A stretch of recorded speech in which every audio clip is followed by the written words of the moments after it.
جواہر رمضان جواہر رمضان جواہر رمضان أعوذ بالله من الشيطان الرجيم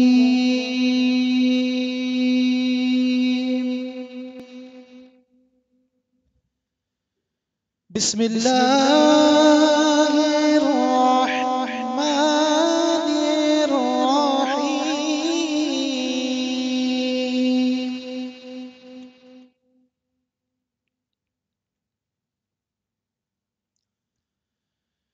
يوم يفر المرء من أخيه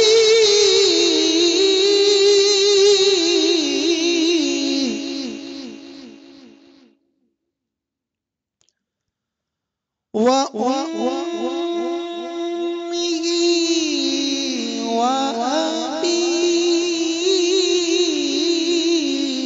وأبيه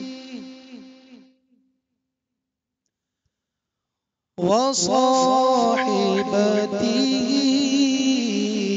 وبنيه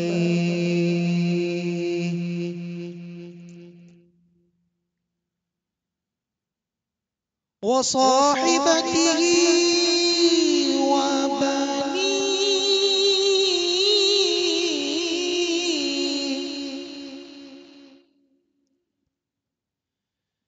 لكل امرئ منهم يومئذ شأن يغنيه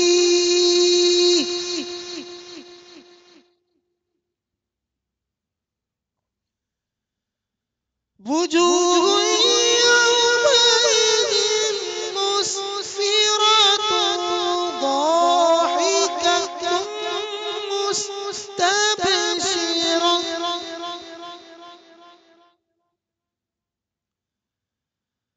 ووجوه يومئذ عليها غبرة ترهقها قترة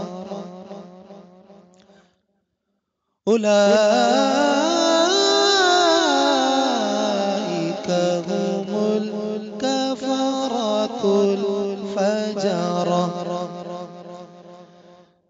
آمنت بالله صدق الله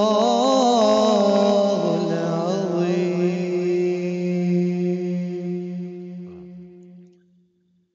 صلى الله عليك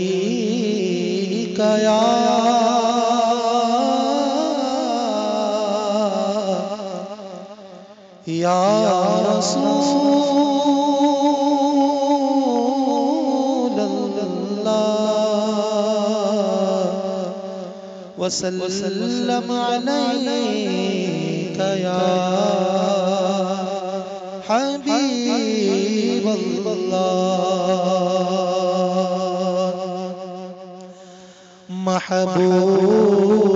محبوب دد ملائے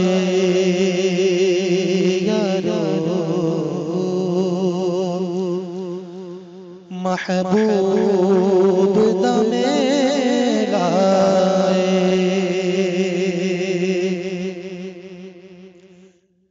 محبوب دم لائے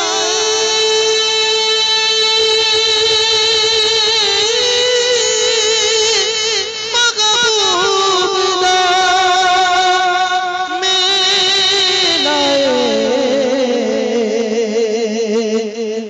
مغفر سجائے رکھنا ادیان دویلا مغفر سجائے رکھنا ادیان دویلا دسنگل کی خزینے دیا رو دسنگل کی خزینے دی دسنگل کی خزینے دی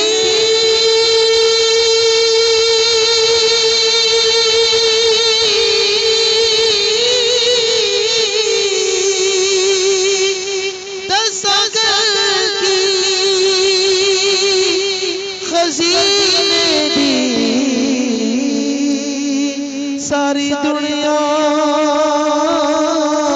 کھا دیے خیرات مدینے دی ساری دنیا کھا دیے بس خیرات مدینے دی پڑھیے صلی اللہ علیہ یا رسول اللہ وسلم علیہ یا حبیب اللہ وسلم علیہ یا حبیب اللہ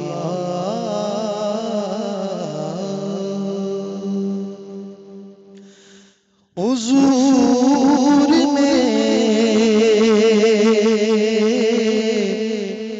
میری تو ساری بہار آپ سے گئے حضور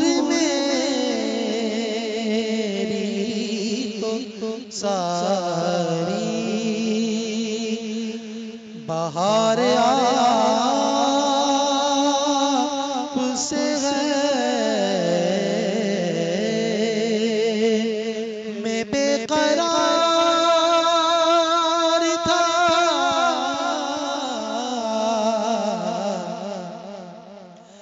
میں بے قرار تھا میرا قرار آپ سے ہے حضور میری تو ساری بہار آپ سے ہے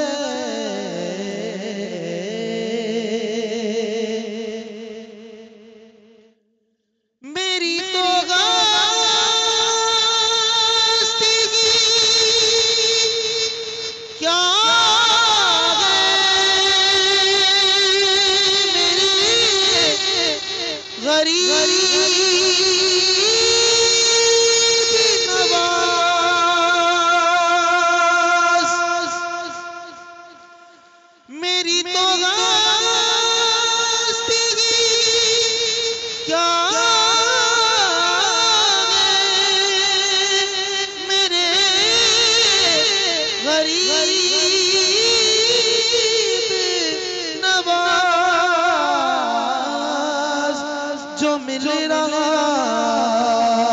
ہے مجھے سارا پیار آپ سے ہے میں بے قرار تھا میں بے قرار تھا میرا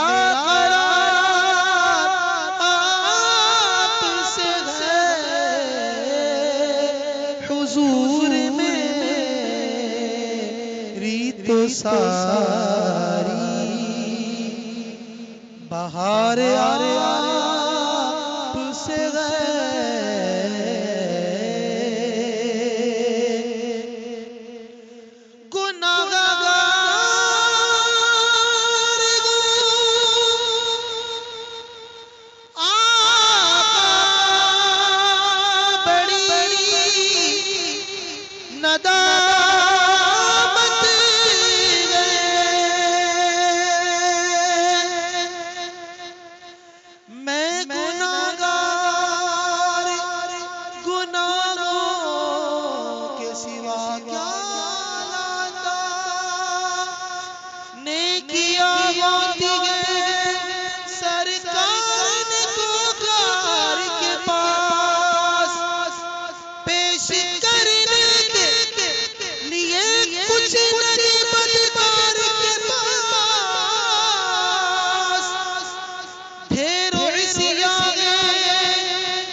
قسم خدا کی یہ میرا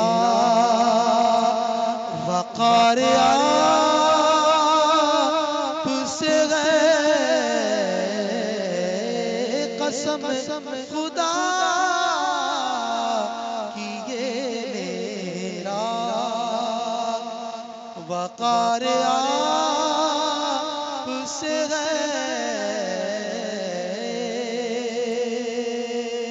میں بے قرار تھا،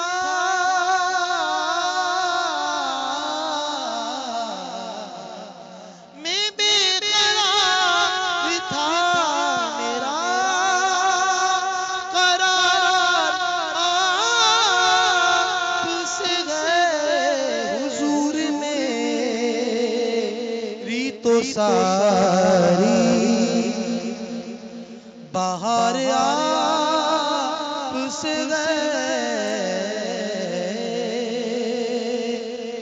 حضور آپ کی یادوں میں عشق رحمتی ہے،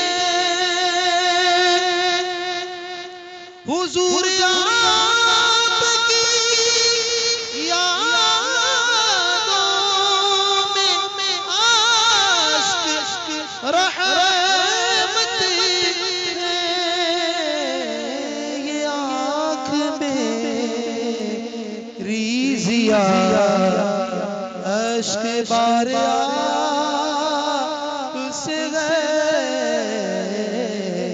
یہ آنکھ میری ضیا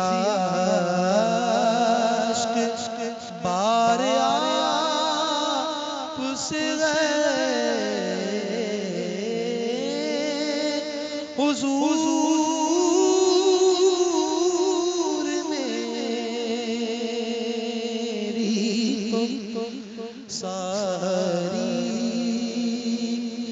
بہار آپ سے ہے۔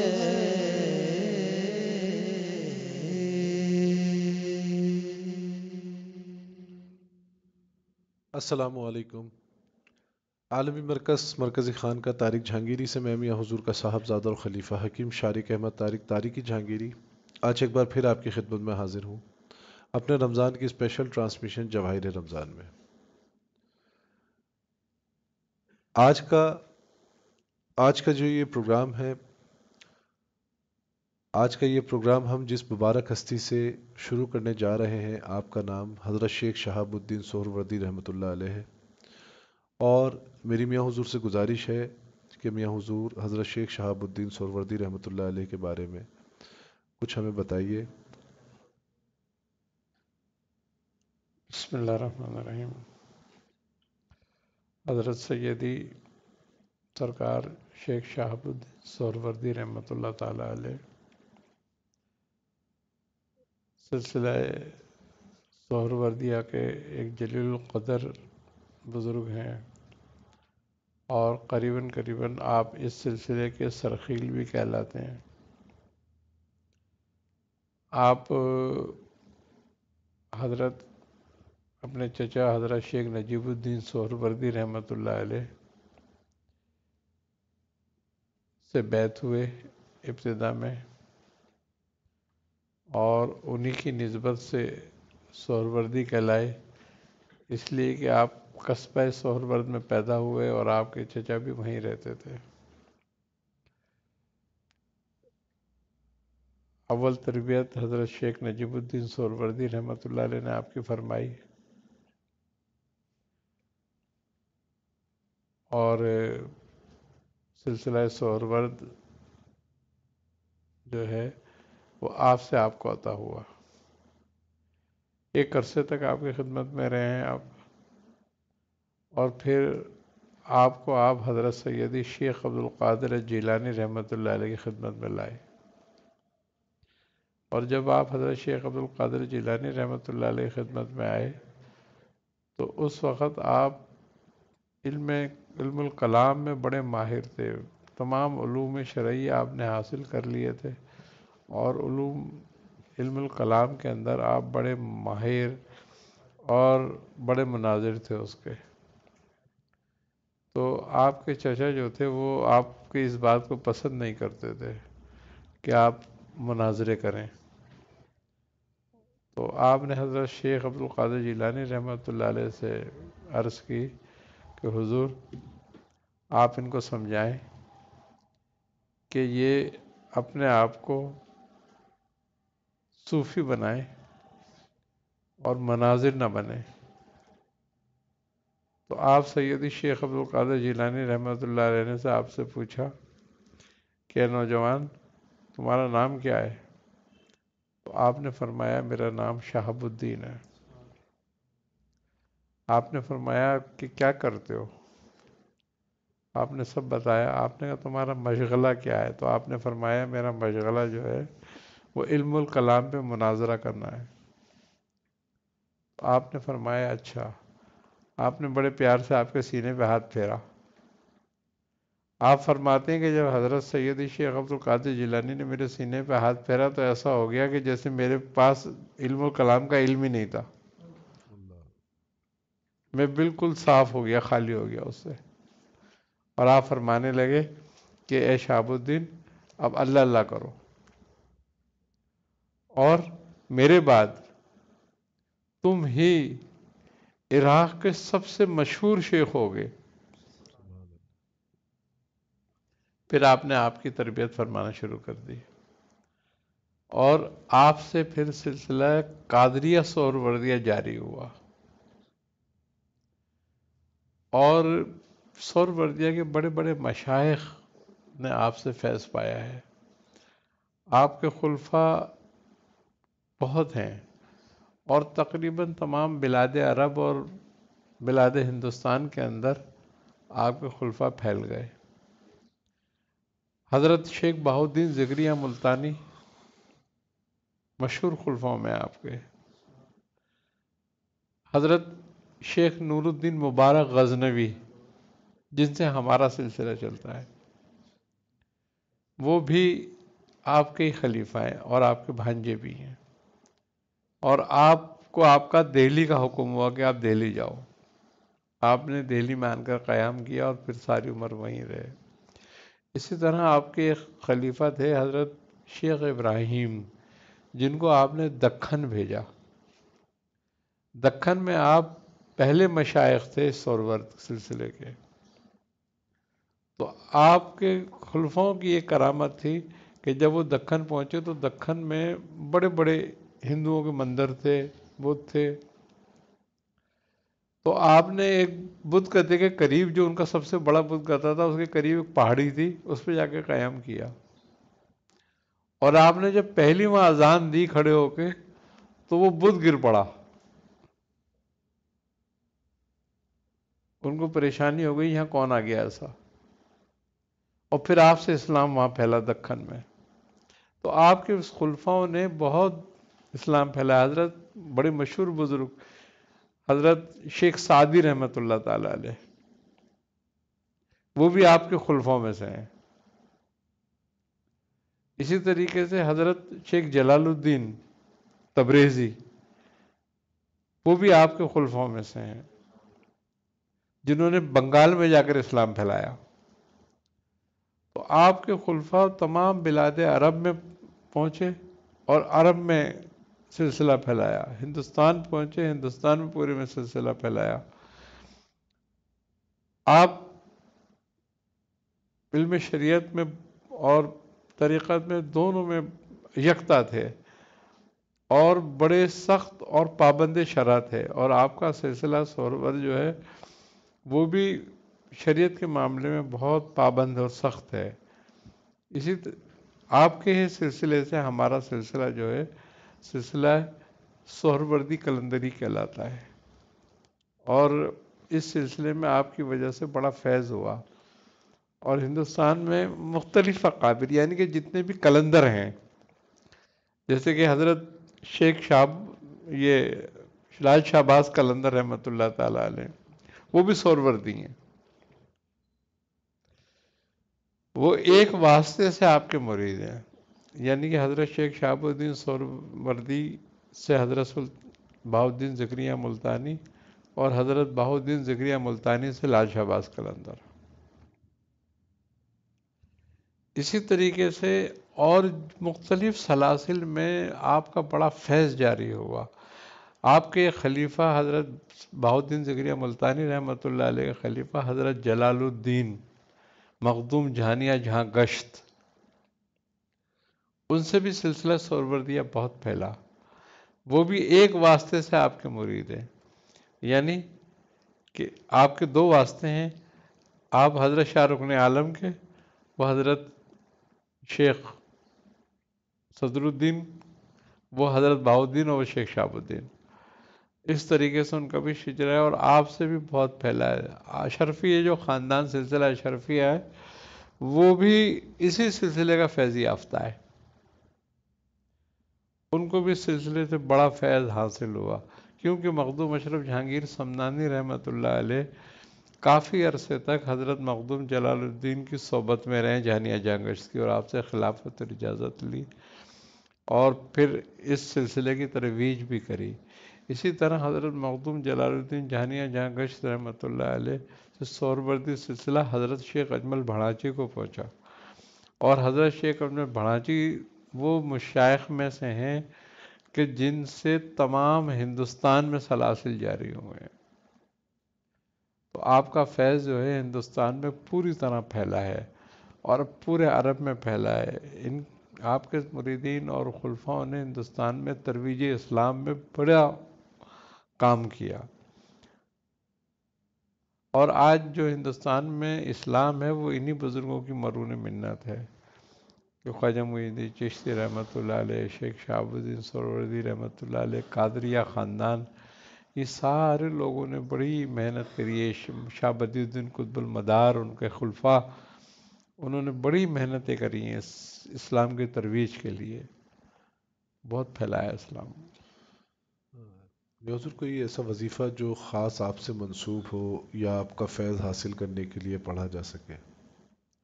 حضرت سیدی شیخ شہاب الدین سہروردی رحمۃ اللہ علیہ کے بہت اوراد اور وظائفات ہیں آپ کے خانوادے کے، مگر ایک 10 اسما ہیں جو قادریہ بھی کہلاتے ہیں اور سہروردیہ بھی کہلاتے ہیں، جو ہمارے شجرے میں المحیط عالم و رب شہید و حسیب و فعال و خلاق و خالق الباری المصور ہو۔ ان اسما کے بارے میں ہیں کہ آپ فرماتے ہیں کہ اگر کوئی ان اسما کا ورد رکھے تو اللہ تبارک و تعالی اس کو ہر نعمت عطا کرتا ہے، سبحان ظاہر کی بھی اور باطن کی بھی۔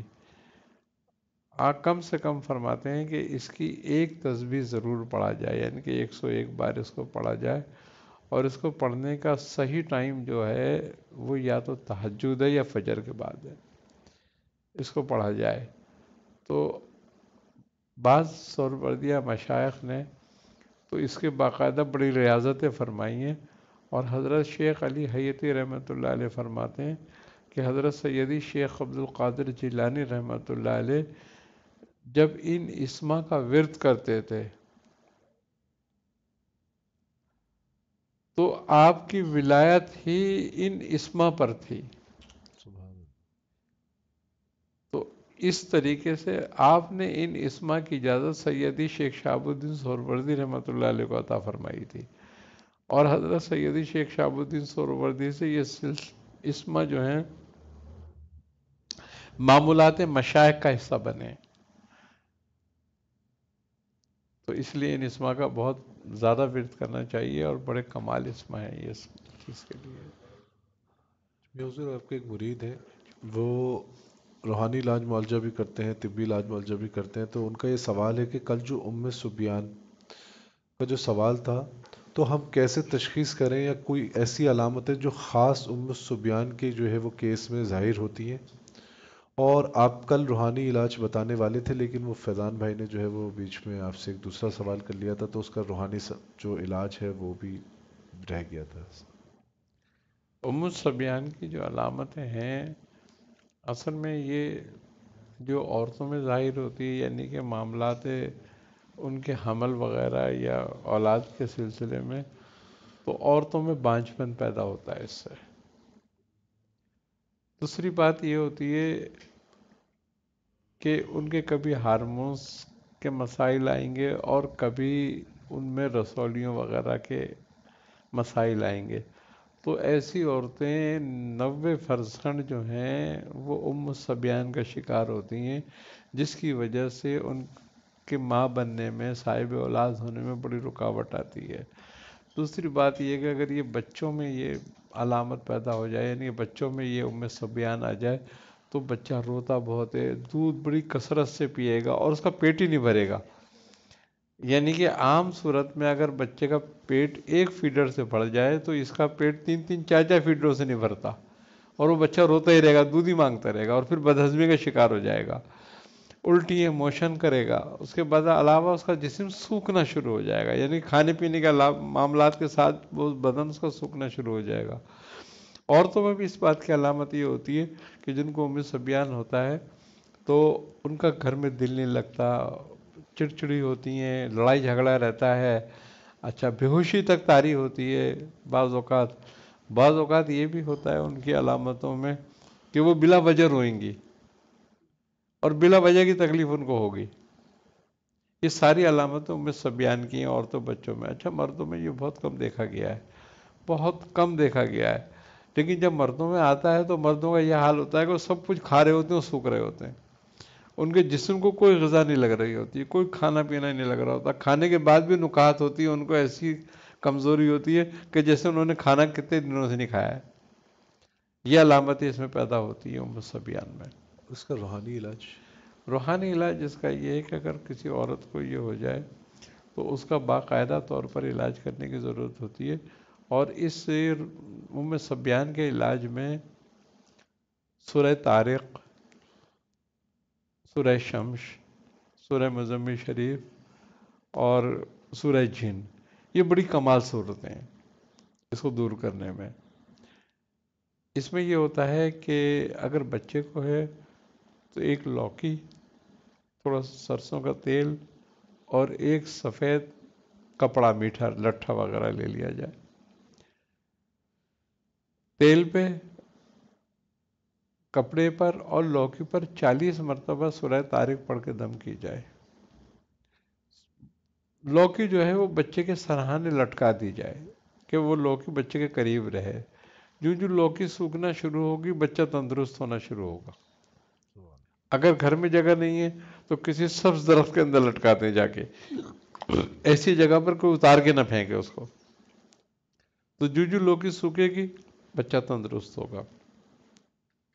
تیل کی مالش بچے کو کریں جسم پہ، اور اس کپڑے کے ٹکڑے سے اس تیل کو پہنچ کر اور کپڑے کو جلا دیں، تو جلدی بچہ ٹھیک ہو جاتا ہے، صبیان سے نکل جاتا ہے۔ اسی طرح بچے کے قد کے مطابق ڈورا لے لیں نیلے رنگ کے، 21 تار لے لیں، اور ہر تار پر جو ہے سورہ طارق پڑھ کے ایک بار اور دم کرا جائے اور ایک گرہ لگا دی جائے۔ اسی طرح 21 گرہیں لگا کے بچے گلے میں ڈلوا دیا جائے وہ گنڈا، تو بچہ تندرست ہو جاتا ہے۔ اچھا اس میں ایک خصوصیت ہے یہ کہ یہ لونگ کی خوشبو سے وہ جلدی ختم ہوتا ہے۔ تو لونگ اگر پڑھ کے 7 لونگیں لی جائیں اور ہر لونگ پہ ایک بار سورہ طارق پڑھی جائے، اور سورہ طارق لکھ کر اس کا تعویذ بنا کر لونگیں اس کے ساتھ رکھ کر کپڑے میں باندھ کر بچے گلے میں ڈال دیا جائے تو جلدی یہ ٹھیک ہو جاتا ہے۔ اسی طرح اگر لونگوں کی دھنی اور ہرمل کی ملا کر بچے کو دی جائے تو بچہ جلدی ٹھیک ہو جاتا ہے۔ تو اسی طریقے سے عورتوں کا علاج بھی بالکل یہی طریقے سے ہوتا ہے، لیکن اس میں یہ ہوتا ہے کہ اجوائن اور کالی مرچ تھوڑی سی لے کے، مثال کے طور پر 1 پاؤ اجوائن اور 1 چھٹاک کالی مرچ لے لی جائے اور اس پہ دم کر دی جائے سورہ طارق پڑھ کے، تو 1-2 کالی مرچ اور 1 چٹکی اجوائن روزانہ عورت صبح شام کھائے تو اس سے بھی یہ نجات مل جاتی ہے اور یہ مرض ٹھیک ہو جاتا ہے۔ تو اور اس کی بڑی تفصیل ہے علاج کی، تو پھر کہ پورا پروگرام اس میں نکل جائے گا۔ تو اس کے لیے کوئی خاص صدقہ یا کوئی صدقے کا طریقہ، ایسے مریض کو کیا چیز صدقہ صبیان کرنی کے چاہیے؟ لیے جو ہے اگر اس قسم کا مریض ہو جائے، بچہ ہو جائے یا بڑا ہو جائے، تو اس کے لیے کالی مرغی کا صدقہ کریں، اس پہ سے اتاریں اور زندہ اس کو قبرستان میں چھوڑیں۔ تو اگر 3 دفعہ کریں گے ہر مہینے کے پہلے منگل میں اور آخری منگل کو یہ صدقہ کریں اور 3 ماہ تک کریں، بالکل اس سے نجات مل جاتی ہے انشاءاللہ۔ میرا ایک سوال تھا کہ اکثر ایسے لوگ ہوتے ہیں غریب غربا جو ساری زندگی اس چیز کی مطلب کوشش کرتے رہتے ہیں کہ ہم عمرہ کریں یا حج کریں، پر وہ نہیں جا پاتے، مطلب محبت رکھتے ہیں دل میں، تو ان کے لیے کوئی ایسا وظیفہ کہ وہ کریں تو اللہ تعالیٰ ان کو اپنا گھر دکھا دے، نبی پاک علیہ السلام کا روضہ مبارک کی زیارت کر لیں، ان احباب کے لیے آپ کیا فرمائیں گے؟ بعض لوگوں کی جیب اجازت نہیں دیتی، جی بعض لوگوں کی ذمہ داریاں اجازت نہیں دیتی۔ جی سورہ فتح کا آخری رکوع، سبحان اگر کوئی شخص روزانہ اسی نیت سے 11 مرتبہ پڑھے کہ اللہ تعالیٰ تو مجھے اپنے گھر کی زیارت کرا، تو انشاءاللہ اس کے ایسے اسباب بن جاتے ہیں 1 سال کے اندر ہی اندر جی کہ وہ سوچ بھی نہیں سکتا کہ میں کیسے پہنچ گیا یہاں پہ۔ سبحان سبحان اللہ۔ لیکن یہ وظیفہ بہت لاجواب ہے، اور ان لوگوں نے جن کے کھانے کے اسباب نہیں ہوتے تھے گھر میں، پوری طریقے سے ان کے گھر میں راشن نہیں آ سکتا تھا کہ وہ 3 ٹائم کھائیں یا 2 ٹائم کھائیں، 1 ٹائم کھاتے تھے، وہ تک پہنچ گئے۔ سبحان یہ پڑھنا چاہیے تو اس کے لیے میاں حضور، یہ ایک سوال اور تھا، یہ جو موروثی جادو جو ہے یہ کیا چیز ہے؟ یہ موروثی جادو کیا ہے؟ اس بارے میں کیا فرمائیں؟ اصل میں موروثی جادو کے بارے میں یہ بات ہے کہ موروثی جادو یہ ہوتا ہے کہ جیسے مثال کے طور پر کسی نے دادا پر کیا، ٹھیک، وہ اس کے بیٹے میں پھر منتقل ہوا، وہ اس کے اولادوں میں منتقل ہوا، یہ موروثی جادو کہلاتا ہے۔ صحیح، اور یہ کہلاتا ہے اصل میں جو جادو ہے یہ بھانمتی کا جادو کہتے ہیں وہ لوگ اس کو، اچھا، کہ یہ بھانمتی کا جادو ہے۔ ٹھیک، آگھوری وغیرہ یہ کرتے ہیں یہ جادو، صحیح، جو ان میں ہاں ایک آگھوری تانترک ہوتے ہیں وہ یہ جادو کرتے ہیں اس قسم کا۔ اچھا، اس میں 2 صورتیں ہیں، ایک صورت تو یہ ہوتی ہے کہ جادو جس پہ کیا جا رہا ہے صرف اسی کی حد تک رہے، صحیح، ایک جادو کا طریقہ کار کرنے کا یہ ہوتا ہے کہ اس کی نسلوں میں چلے، صحیح،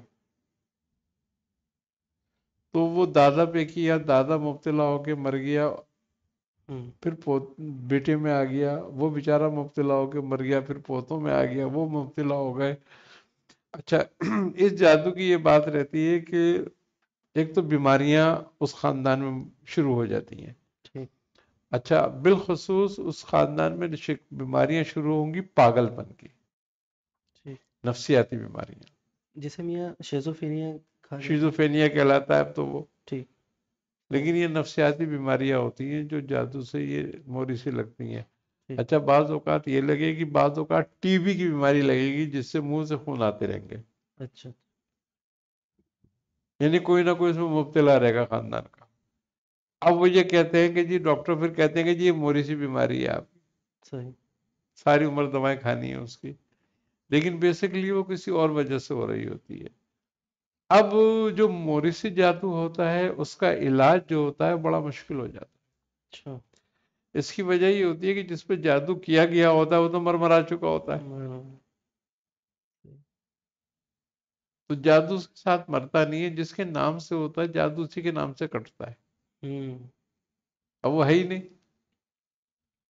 تو پھر اس کے لیے جو ہے ایک لانگ پیریڈ علاج ہوتا ہے پھر یہ جادو کا، اچھا، اور اس علاج میں بڑا مستقل مزاج ہونا پڑتا ہے، یہ 1-2 دن میں نہیں کٹ جاتا، صحیح، تھوڑا سا اس میں، اور پھر عامل کی بھی دلچسپی ہو کہ اس کو ختم کرنے میں وہ دلچسپی رکھتا ہے۔ مطلب کتنا ٹائم پیریڈ اس کا ہو سکتا ہے، مطلب اس کو ختم کرنے کے لیے؟ دیکھو، ٹائم پیریڈ ہمیشہ یاد رکھو، جس طریقے سے بیماری کو ختم کرنے کے لیے دوا کی کیپیسٹی ہوتی ہے جی، کہ دوا کتنی کیپیسٹی کی ہے جو کتنے دن میں ختم کرے گی، صحیح، اسی طریقے سے عامل کی عمل کی کیپیسٹی ہے، صحیح، وہ 3 دن میں بھی ختم کر دے، وہ 3 سال بھی لگا کے رکھے۔ صحیح، اگر عامل ہے، صحیح عامل ہے، ریاضت کی ہوئی ہے، تو 3 دن میں بھی ختم ہو جاتا ہے یہ علم، اور نہیں تو 3 سال بھی لگ جاتے ہیں اس میں علاج کرتے کرتے۔ تو یہ لمبے علاج، تھوڑے سے لانگ پیریڈ علاج ہوتے ہیں جو موریثی جادو ہوتے ہیں. اس میں کینسر جیسی بیماریاں بھی پیدا ہوتی ہیں، اس میں ٹی بی جیسی بیماریاں پیدا ہوتی ہیں، بالخصوص اس میں نفسیاتی بیماریاں تو رہتی اس گھر میں ہر حال میں. ہوں، کوئی نہ کوئی پاگل پن کا شکار رہے گا. صحیح بعض اوقات تو ساری فیملی پاگل پن کا شکار رہتی ہے. صحیح. تو یہ ہوتا ہے موریثی جادو. میاں حضور ایک سوال ہے، آپ کی ایک مرید ہے، انہوں نے یہ سوال کیا ہے کہ میاں حضور ایک سوال عرض کرنا تھا کہ اگر کوئی ایسا دشمن ہو جس کے لیے ہم نے ہر قسم کا وظیفہ پڑھ لیا ہے لیکن وہ دشمن پھر بھی ہماری جان نہیں چھوڑ رہا، ہر طریقے سے ہمیں تنگ کر رہا ہے، اس سے جان چھوڑانے کا کوئی وظیفہ تعلیم فرما دے جس کے پردے سے وہ ہماری جان چھوڑ دے. سورہ انعام کی آیت نمبر 45. کتنی مرتبہ اور کس ترتیب سے؟ سورہ انعام کی آیت نمبر 45 جو ہے روزانہ 450 مرتبہ پڑھی جائے، اور اس میں درود ابراہیم ایک دفعہ پڑھا جائے. اول یعنی کہ جب ہم ختم کریں اس کو، جب درود پڑھا جائے ایک دفعہ آخر میں. آخر میں. اس کے علاوہ اس سورہ انعام کی آیت کو اگر بہت زیادہ تنگ کیا ہوا ہے تو بغیر بسم اللہ کے پڑھیں. بسم اللہ الرحمن الرحیم نہ پڑھیں، صرف بسم اللہ پڑھیں اور شروع کر دیں. اس میں الرحمن الرحیم نہیں کہنا انہوں نے. تو انشاءاللہ تعالیٰ کیسا ہی فرعون و نمرود جیسا بھی ہو نا دشمن، تو بھی غرق ہو جاتا ہے. اللہ. ہاں. اچھا، انہی کی والدہ ہے، وہ اپنے ہسبینڈ لیکن کی یہ ہمیشہ یاد رکھیں کہ یہ عمل بہت جلالی ہے. اگر اس کے اندر یہ حق پر نہیں ہے، کہ یعنی کہ ناحق کسی کو تنگ کرنا چاہتے ہیں، یا اپنے تئیں اس کو دشمن سمجھ رہے ہیں، وہ دشمن ہے نہیں، تو یہ وظیفہ پلٹتا ہے، یعنی کہ پڑھنے والے کو نقصان پہنچائے. پڑھنے والے کو نقصان پہنچے گا. تو اس بات کی پوری تصدیق کر لے کہ جو میں پڑھ رہا ہوں وہ بالکل سچ ہے، صحیح ہے بالکل. حق نہ جس حق. کے لیے میں کر رہا ہوں وہ حق پر ہے، حق پہ وہ میں حق پہ ہوں، وہ حق پر ہے، یا وہ مجھے کتنا تنگ کر رہا ہے، یا وہی آدمی ہے جس کو مجھے شبہ ہے کہ مجھے تنگ کرتا ہے، میرا دشمن ہے، تب اس کو پڑھے پوری تصدیق کے بعد. اچھا، دوسرا انہی کا سوال ہے کہ ان کی والدہ ہے، وہ ان کے جو ان کے دوسرے ہسبینڈ ہیں، سیکنڈ ہسبینڈ ہیں، تو وہ جو ہے ان کو ان کا حق نہیں دیتے اور اجرت وغیرہ کچھ نہیں دیتے ان کا. تو اس کے لیے وہ چاہ رہی ہیں کہ کچھ ایسا وظیفہ یا کوئی ایسی پڑھائی دے دیں کہ یہ جو ہے ان کا کچھ مہینہ باندھ دیں، کچھ جو ہے ان کی مدد کریں. کون؟ ان کی جو والدہ ہیں ان ہوں. کے ہسبینڈ، یعنی یہ ان کے والدہ کے سیکنڈ ہسبینڈ ہیں، اچھا، ان کے سگے وہ نہیں ہے. سگے والد نہیں ہیں. ٹھیک ہے. ان کی والدہ چاہتی ہیں کہ وہ میرا باندھ دیں خرچہ. جی، والدہ انہی کے ساتھ رہتی ہیں. والدہ ان کے ساتھ رہتی ہیں، وہ والدہ کا خرچہ نہیں باندھ رہے. تو یا مقلب القلوب والابصار یا ودود ہو، یہ اس چیز کے لیے بہترین وظیفہ ہے. اس کو 1100 مرتبہ روزانہ پڑھیں، آگے پیچھے 11 مرتبہ درود شریف پڑھ کے، اور اپنے مقصد کی دعا کریں، اور تصور میں ان پہ دم بھی کریں. اگر وہ آتے جاتے ہیں تو کسی میٹھی چیز پہ دم کر کے رکھ لیا کریں، جب وہ آئیں تو ان کو کھلا پلا دیا جائے. تو انشاءاللہ تعالیٰ بالکل وہ جیسا یہ چاہیں گے ویسا وظیفہ باندھ دیں گے. اچھا، ایک سوال ہے کہ ایک خاتون کو ان کے بھائی جائیداد کے طور پہ ناحق تنگ کر رہے ہیں اور ناحق ان کا حصہ مانگ رہے ہیں، اس کے لیے کوئی وظیفہ تعلیم فرما دیں. اگر وہ ناحق تنگ کر رہے ہیں اور ناحق وظیفہ مانگ رہے ہیں تو اس کے لیے بہترین ہے کہ یہ 111 مرتبہ روزانہ سورہ فیل کا ورد کریں، اور سورہ فیل بھی اسی طریقے سے پڑھیں کہ بسم اللہ کے ساتھ پڑھیں، الرحمن الرحیم کے ساتھ نہ پڑھیں اس کو، پھر بسم اللہ کہہ کے اور وہ شروع کریں اپنا وظیفہ. تو وہ جلالی ہو جاتا ہے وظیفہ. اور بعض عالمی علماء کے نزدیک جو علماء روحانیت ہے وہ کہتے ہیں کہ اس میں اگر سورہ فیل ہم اس مقصد کے لیے پڑھ رہے ہیں تو پھر اس میں بسم اللہ ہی نہ پڑھیں.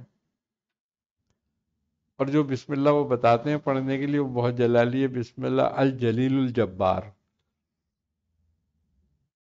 اس کے ساتھ یہ وظیفہ پڑھیں تو یہ بہت جلالی ہو جاتا ہے اور بہت ایکٹیو ہو جاتا ہے، اور ان کا مقصد پورا ہو جائے گا.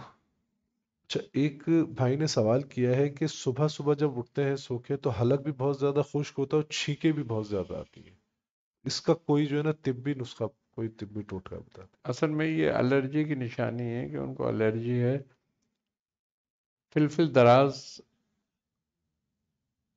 ایک بوٹی آتی ہے، ایک مرچ ہے فلفل دراز کے نام سے، ایک تو گول کالی مرچ ہوتی ہے فلفل، ایک فلفل دراز ہوتی ہے شہتوت کی طرح ہوتی ہے، لمبی لمبی سوکھی ہوتی بھی. تو وہ اس کو جو ہے نا پاؤڈر بنا لیں اور تھوڑے سے پانی میں دیسی گھی گھول کے اس میں ایک چٹکی ڈال کے اس کو پیا کریں تو یہ الرجی ختم ہو جائے گی. اسی کے ساتھ ساتھ ہمارے کچھ لائیو سوالات بھی جو ہے وہ ہمارے پاس جمع ہوئے ہوئے ہیں. ایک سوال میں میاں حضور سے اور کروں، اس کے بعد انشاءاللہ ہم لائیو سوال لیں گے. ایک بہن کا سوال ہے کہ گھر میں چھپکلی بہت زیادہ ہے، اس کا حل بتا دیں اور اس کی وجہ. چپکلیاں بعض گھر میں آ جاتی ہیں، عمومی طور پر کہ جو گھر ایسی جگہ پر ہوتے ہیں کہ جہاں آس پاس گھر نہ ہو تو وہاں چھپکلیاں زیادہ ہوتی ہیں. لیکن چھپکلیاں زیادہ ہونا جو ہے ویسے جادو کی علامتوں میں سے ہے یہ، کہ جب چھپکلیاں کثرت سے ہوں تو اس کا مطلب یہ ہے کہ یہ علامت جادو کی ہے. تو تھوڑا سا پانی لے کے اس میں تھوڑا سا نمک گھولیں اور اس پر جو ہے سورہ فلق ناس 41 مرتبہ پڑھ کے دم کریں اور 41 مرتبہ سورہ معون. اگر 41 نہ پڑھ سکیں تو کم از کم 11 بار پڑھ کے ضرور دم کر لیں اور پھر اس پانی کا اسپرے کریں، ساری چھپکلیاں بھاگ جائیں گی اور جو جادو سے آئی ہوں گی وہ مر جائیں گی. اکثر ایسا ہوتا ہے کہ کچھ لوگ رابطہ کرتے ہیں پسند کی شادی کے حوالے سے کہ ہم فلاں جگہ شادی کرنا چاہتے ہیں. اب وہ لڑکی کی طرف سے اس کے والدین نہیں چاہتے، لیکن لڑکا لڑکی چاہ رہے ہوتے ہیں، وہ سمجھتے ہیں کہ ہمارے بیٹی کے لیے یہ بہتر نہیں ہے. تو ایسے لوگوں کے لیے عمل کرنا یا ان کو عمل دینا حب کا، یا تو یہ کیا بہتر چیز ہے یا نہیں کرنا چاہیے؟ دیکھو ایسے لوگ مثال کے طور پر یہ چونکہ حق لڑکی والوں کا ہے جی. کہ وہ کہاں رشتہ دیتے ہیں ہوں. کہاں نہیں دیتے، پہلی بات تو یہ تو یہ ان کو اختیار ہے، ان کا حق ہے. اب ایسا عمل کرنا کہ بھئی لڑکی کے والدین راضی ہو جائیں، لڑکی راضی ہو جائے، ہوں. اب وہ اس رشتے کے اہل بھی نہ ہوں، صحیح. تو یہ سراسر ظلم ہے، زیادتی ہے. ظلم. ان سے بچنا چاہیے. جی. اور بالخصوص حب کا عمل ہمیشہ یاد رکھو کہ حب کا عمل صرف ان رشتوں میں کرو جن رشتوں کو جوڑنا جائز ہے. ٹھیک. جیسے کہ میاں بیوی ہے، ان کے رشتوں میں اگر کوئی نفرت پیدا ہو رہی ہے تو اس میں کرو، ان میں جوڑنا جائز ہے. اسی طریقے سے والدین کا مسئلہ ہے کہ اگر کوئی اولاد نافرمان ہو رہی ہے، وہ والدین سے بدظن ہو گئی ہے یا تو ان کے لیے کرنا جائز ہے. اسی طرح بہن بھائیوں میں تفرقہ پیدا ہو رہا ہے، علیحدگی ہو رہی ہے، الگ ہو رہے ہیں، تو ان میں کرنا جائز ہے. صحیح. یہ ہمیشہ یاد رکھو ان چیزوں میں کرو کہ جن کو جوڑنا جائز ہو. صحیح. اب یہ جوڑنا جو ہے یہ جوڑنا صحیح نہیں ہے. اس کی وجہ یہ ہے کہ جو رشتہ کا اختیار رکھتے ہیں ہوں. وہ راضی نہ ہوں اور ان کو تم جادو ٹونا یا عمل وغیرہ کر کے یا حب کے عمل کر کے راضی کرو. اچھا پھر یہ ہوتا ہے کہ یہ رشتے ایسے چلتے نہیں ہیں آگے. صحیح. پہلی بات یہ ہے. اب جو چلتے نہیں ہے نا آگے، پھر اس کا ذمہ دار اگر ٹوٹ پھوٹ ہو جو بھی کچھ ہوگا وہ کون ہے؟ صحیح.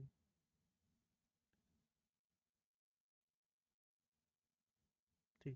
اس بات کا خیال کرو بس. جی لائیو سوال لے لیجیے. ہیلو السلام علیکم، علینا بات کر رہی ہوں لاہور سے. میرا میاں حضور کی بارگاہ میں سوال ہے کہ کووڈ ہوا تھا تو اب یہ ہے کہ ہر سال جو ہے کسی نہ کسی فارم میں جو یہ چیز جو ہے وہ ایکٹیویٹ ہو جاتی ہے. تو اس کے لیے کوئی طبی علاج اور کوئی روحانی علاج جو ہے وہ بتائیں، کیونکہ یہ ہر دفعہ مطلب ہر سال ایکٹیویٹ ہو جاتا ہے. اس کے لیے یہ ہے کہ 5 چیزیں لے لی جائیں اس میں. سونٹ سوکھی ہوئی ادرک، کالی مرچ اور فلفل دراز، 3 یہ ہو گئی. اب یہ مثال کے طور پر ہم 5 گرام لیتے ہیں تو کلونجی اس میں لیں ہم 10 گرام اور السی بھون کر اس میں لیں ہم 25 گرام اور ان سب کا پاؤڈر کر لیں اور جتنا وزن اس پاؤڈر کا ہو اس سے 3 گنا شہد لے لیں اور اس میں مکس کر کے رکھ لیں، اور دن میں 2 دفعہ اس کو 2 سے 3 گرام چاٹیں، تو یہ بالکل اس سے نجات مل جائے گی، اس الرجی سے یہ ختم ہو جائے گی۔ اب بعض لوگ وہ ہوتے ہیں جو شوگر کے مریض ہوتے ہیں اور وہ شہد سے ڈرتے ہیں، جبکہ 2 سے 3 گرام شہد کچھ اس میں خلل پیدا نہیں کرے گا، لیکن اگر ان میں یہ خوف ہو کہ بھئی یہ ایسا ہے تو اس کو پانی میں تھوڑا سا 2 سے 3 گرام ڈال کے اس کا قہوہ بنا کے پی لیں دن میں 2 دفعہ، تو اس سے بالکل نجات مل جاتی ہے۔ جی دوسرا سوال۔ السلام علیکم یا حضور، میرا نام عریفہ ہے، میں بنگلہ دیش سے بات کر رہی ہوں۔ کھانا کھانے کے بعد میری ڈکار بڑھ جاتی ہے، پھر بار بار ڈکار آتی رہتی ہے اور پھر کنٹینیو رہتی ہے۔ کھانا کھانے کے بعد ڈکاریں بہت زیادہ آتی ہیں۔ کھانا کھانے کے بعد ڈکاریں آتی ہیں، تو کل بھی نسخہ ایک بیان کیا تھا پودینے والا، جس میں پودینہ، اجوائن، زیرہ، اور پودینہ تھا، اجوائن تھا، زیرہ تھا، کالی مرچ تھی، اور سوکھی ادرک یعنی کہ سونٹ تھی، اور انار دانہ تھا، اور کالا نمک۔ ان سب چیزوں کو برابر وزن لے کے اس کا پاؤڈر بنا لیا جائے، آدھی آدھی چمچی صبح شام لیا جائے، تو بالکل نجات مل جاتی ہے اس سے۔ اچھا میاں حضور، ایک سوال ہے کہ قد بڑھانے کا علاج بتائیں، اور اگر عمر زیادہ ہو گئی ہے تو وہ نسخہ کام کرے گا؟ اصل میں قد میں بڑھانے کے جو مسئلے ہیں اس میں مختلف حکمہ کی مختلف رائے ہیں، کہ کوئی کہتے ہیں کہ 22 سال کے بعد نہیں پڑے گا، کچھ کہتے ہیں کہ 20 سال کے بعد نہیں پڑے گا، کچھ کہتے ہیں کہ 30 سال تک کھاؤ، کچھ ایسا نہیں ہے۔ لیکن یہ ہے کہ اس بات کا خیال ہمیں 15 سے کم عمر میں ہی کر لینا چاہیے کہ ہمارے بچے کی گروتھ ہو رہی ہے یا نہیں ہو رہی ہے۔ تو اس کے لیے جو ہے بہترین نسخہ ہے اسکر ناگوری بدھاری کند۔ بدھاری کند اور اسکر ناگوری لے لیں، اور مثال کے طور پر 50 گرام اگر ہم نے اسکر ناگوری اور بدھاری کند لیا ہے تو اس میں 25 گرام پستہ ڈال کے اور اتنی ہی سب مصری ملا لی جائے، وزن کے برابر پاؤڈر کر لیا جائے، اور آدھی آدھی چمچی بچوں کو کھلائی جائے، تو یہ قد بڑھانے کے لیے بہت اچھا نسخہ ہے۔ یہ جو آپ نے فرمایا کہ گروتھ نہیں ہو رہی، تو یہ گروتھ نہ ہونے کی کوئی ریزن اصل میں قد بڑھانے کی جو گروتھ ہے جس سے ہڈیاں بڑھتی ہیں، وہ ہمارے گردوں سے ایک رطوبت خارج ہوتی ہے۔ ٹھیک۔ اگر وہ زیادہ مقدار میں خارج ہو تو قد لمبے ہو جاتے ہیں، بڑے۔ اچھا۔ اگر وہ کم مقدار میں خارج ہو تو قد چھوٹے رہ جاتے ہیں۔ اگر وہ صحیح مناسب مقدار میں خارج ہو تو درمیانے رہتے ہیں۔ ٹھیک۔ تو اس کا اثر ہوتا ہے۔ اب ہمارے ہاں جو ہوتا ہے غذا کی وجہ سے جو ہے گردوں کے فیل فنکشن میں گڑبڑ پیدا ہوتی ہے، تو یہ جو نسخہ ہے اس چیز کو بہتر کر دیتا ہے۔ اس کو یہ لیول پہ رکھتا ہے۔ لیول پہ کرتا ہے۔ ٹھیک۔ سلسلہ سہروردیہ کا کوئی خاص وظیفہ تعلیم فرما دیں جو کہ ہمارے دیکھنے سننے والے مریدین محبین بھی پڑھا کریں۔ جو ابھی میں نے 10 اسما کا بتایا، ایک تو یہی ہے وظیفہ بہت زیادہ۔ دوسری بات یہ ہے کہ آیت کتب شمالی، آیت کتب شمالی جو چوتھے پارے کے نصف میں ہے، ثم انزل علیکم، آیت نمبر 154، چوتھے پارے کی آیت نمبر 154 ہے یہ، اور یہ بہت مخصوص وظیفہ ہے اس سلسلے کا، سہروردی سلسلے کا۔ اگر کوئی شخص اس کو 11 مرتبہ اپنے ورد میں ہمیشہ رکھ لیتا ہے اس آیت کو، تو اس کی تمام دینی اور دنیاوی حاجتوں کو رفع کرنے کے لیے یہ بہترین عمل ہے۔ سبحان اللہ۔ سبحان۔ اور اس کے علاوہ سہروردیہ سلسلے میں اسم یا عزیزو بہت پڑھا جاتا ہے۔ سبحان۔ اگر کوئی شخص پڑھا لکھا نہیں ہے، وہ آیت نہیں پڑھ سکتا، تو وہ اسم یا عزیزوں کا ورد رکھے، اور کم سے کم ہر نماز کے بعد 94 مرتبہ یعنی کہ 94 مرتبہ اس کو اپنے ورد میں کر لے، تو اللہ نے چاہا اس کی ہر حاجتیں اور ہر مشکلیں سے پوری۔ میاں حضور بیت۔ اللہ پڑھیں اعوذ باللہ من الشیطان الرجیم اعوذ باللہ من الشیطان الرجیم بسم اللہ الرحمن الرحیم بسم اللہ الرحمن الرحیم میں نے توبہ کی میں نے توبہ کی اپنے تمام گناہوں سے اپنے تمام گناہوں سے جنہیں میں جانتا ہوں جنہیں میں جانتا ہوں جنہیں میں نہیں جانتا جنہیں میں نہیں جانتا اور میں عہد کرتا ہوں اور میں عہد کرتا اپنی ہوں باقی زندگی اپنی باقی زندگی اللہ اللہ کے رسول کے اللہ کے رسول فرمان کے مطابق فرمان کے مطابق گزاروں گا گزاروں پڑھے گا لا الہ الا اللہ لا الہ الا اللہ محمد رسول اللہ محمد رسول اللہ میں نے آپ کو خاندان علی قادریہ سلسلہ عالیہ سہروردیہ چشتیہ قلندریہ نقشبندیہ ابوالعالیہ جہانگیر داخل سلسلہ مرید کیا آپ نے قبول کیا قبول کیا قبول کیا الحمدللہ اللہم صلی علی محمد النبی الأمی معدن الجود والکرم وعلی آلہ وبارک وسلم صلو علیہ یا الہ العالمین یا رحم الرحیمین یا رحم الرحیمین یا رحم الرحیمین اپنے حبیب صلی اللہ علیہ وسلم کے سب پہ فعل میں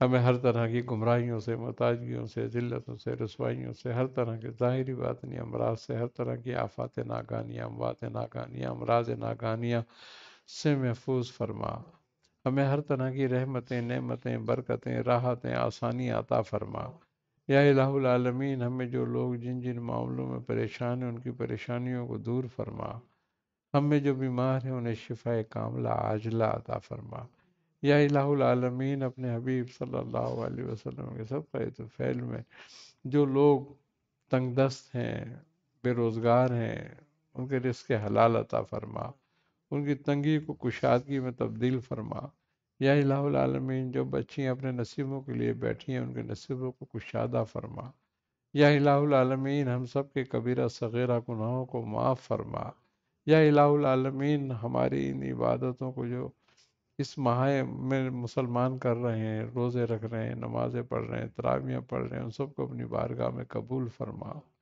یا الہ العالمین اپنے حبیب صلی اللہ علیہ وسلم کے صدقہ فعل میں ہمیں دنیا اور آخرت میں اہل بیت کے غلاموں میں قبول فرما دنیا میں ہمیں استقامت ایمان عطا فرما اور ہمارا خاتمہ ایمان پہ بالخیر فرما ربنا تقبل منا انك انت السميع العليم وتب علينا انك انت التواب الرحيم صلی اللہ تعالی علی خیر خلق محمد وعلى آلہ وصحبہ اجمعین برحمتک یا ارحم الراحمین بحق لا الہ الا اللہ لا الہ الا اللہ لا الہ الا اللہ محمد رسول اللہ صلی اللہ علیہ وسلم جواہر رمضان جواہر